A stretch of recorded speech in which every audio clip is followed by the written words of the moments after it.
Sundo na namin si Wancho. Look at the sunset. Ganda ng sunset. Siyempre, hindi pwedeng makita ni Wancho itong bagong camera. Dahil, nanay, ha? Miss Deidra Sarad. Si Miss Deidra. So, ito is Owensboro downtown area. That's the bridge. Expression mo yung pag maganda yung sunset. Huh? Oh, so beautiful.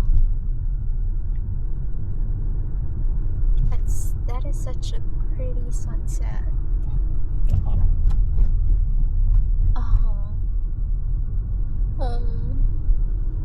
That's the pub area.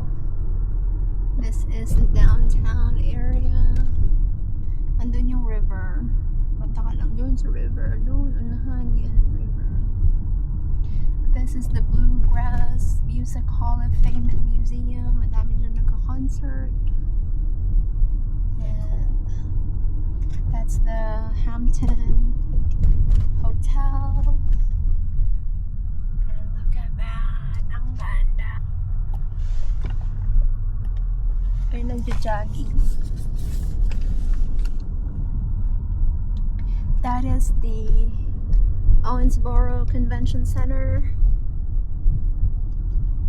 A lot of things happening there. Look at that sky. It's so beautiful. It's a purple sky. Now it's orange and yellow and blue. Borahe. Look at that sky. That sky right there. It's so beautiful. Skyness. Sky, sky.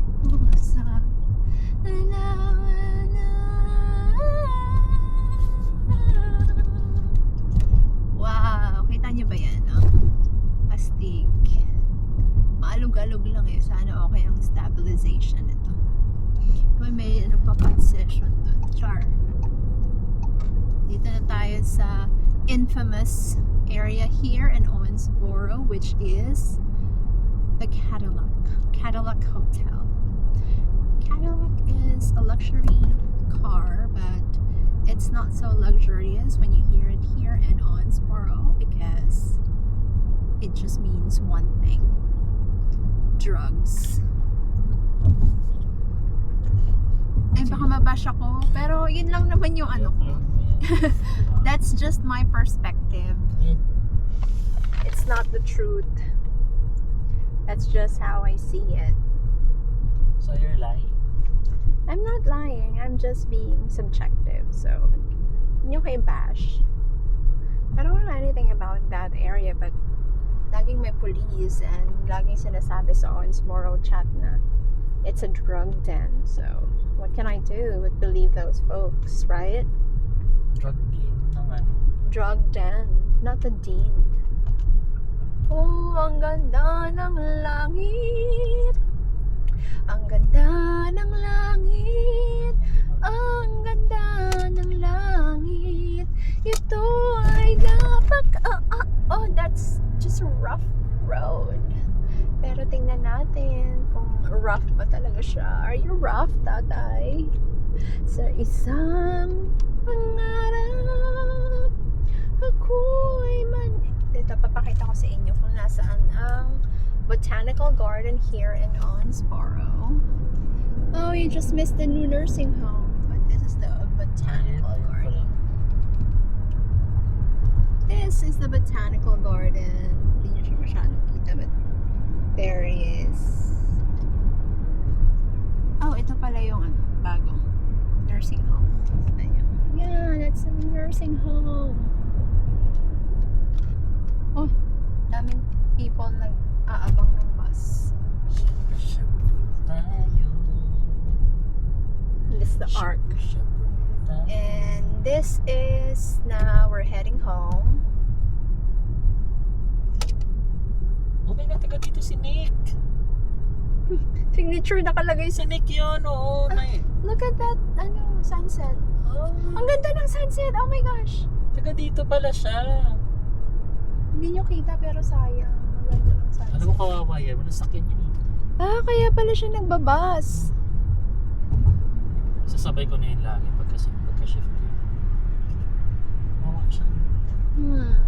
Kasi pag yan nag-aaral yun, nag-medtech na yun. Ay, tinatapos niya yung medtech certification. Hindi pero nag-aaral siya na nag-nurse siya. Ata. Dito kami nakatira before in that neighborhood. Raintree. Isabay mo na siya. Dapat kunin mo yung number niya. Sabihin ko nga siya. Grabe, nag-aabang siya ng baso. Anong oras? Hindi, tsaka pag umaga kawawa siya, naglalakad siya ng malayo. Sa bus stop. Ayo, di ba may bus stop kayong sa harap? May bus stop dun sa harap pero hindi ba yata ruta? Minsan nakita ko siya Ibang naglalakad ruta. siya Oo, malayo. ibang ruta nga. Baka walang dumadaan. Ano ko sa kanya? Ay, tingnan mo yun, oh. Yung motor na yun. Kaso kasi naiinis ako dyan ng daldal niya. Ba't di siya mag-bike? Sa kanya. Ibigay mo na lang yung Dami bike ng natin. kwenta. Hindi, pahiram mo. Tsaka ang hulas naman nun. CNA ko pa man din. Dapat masipag. Puro ka legwork. CNA siya. Signature. No, may uniform sila, ang CNA. Bumili siya. May, Blue? parang siya tao kayo may nabibilhan. Ba't ikaw hindi ka bumibili ng ganong blue? Di ba nga yung sa akin pwedeng palagyan ng ng embroidery ng signature. Oo nga, pero I mean yung signature na blue. Ay, ang ganda nung. First na araw. I can't see it. Ayun, masyado siyang malayo. But it's really nakakatalo sa mata ng Sabihin tao. mo nga kay Nico. Hey, Sheriff! Kawawa naman siya. Yeah, if there's one thing you can do for that. Huwag lang siya magsalita. Sabi ko, just for one. I-upload ko to paano baka mapanood niya. Sabi mo, wala niya start. We are here in our neighborhood, the Just one Heatherstone. very small favor. I want you to shut your mouth. Uy, wag ka nga mas ganyan. Okay nga yung palasalita eh. Ibig sabihin ayaw mo sa akin kasi palasalita ako. Ha? Ako nga lang Ayun yung na nga kausap mo eh. Ikaw na nga lang kaya kong matolerate. Hindi ko na kaya pag may iba pa. Ito na yung neighborhood namin. Tinan mo, diba? papasok siya ng pagkaaga-aga 6:05. Talaga, o nga no. Kasi wala nang bus by 6. Kaya nga. Sige. Yung mga kapitbahay namin. Ang gaganda ng bahay nila, no? Lalaki. Bahay namin, lang, maliit. Makakaawa naman siya. Pero pauwi lang ha. Baka naman sipin na pati papasok. Oo, kung sabay kayo alas 6, why not?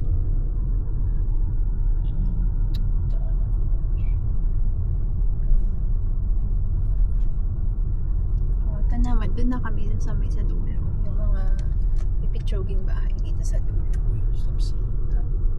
Pero maganda pa din. Ayun, nakikita niya na straight. Ayun yung bahay namin. Ay, hindi. Mali. Doon dito pala sa kanan. Diba? Ang ganda. Ikot nga tayo dito. Ganyan yung bahay. Sige. Talaga, tinan mo. Paano pa kukuha ng pagkain sa food pantry yan kung mahihain?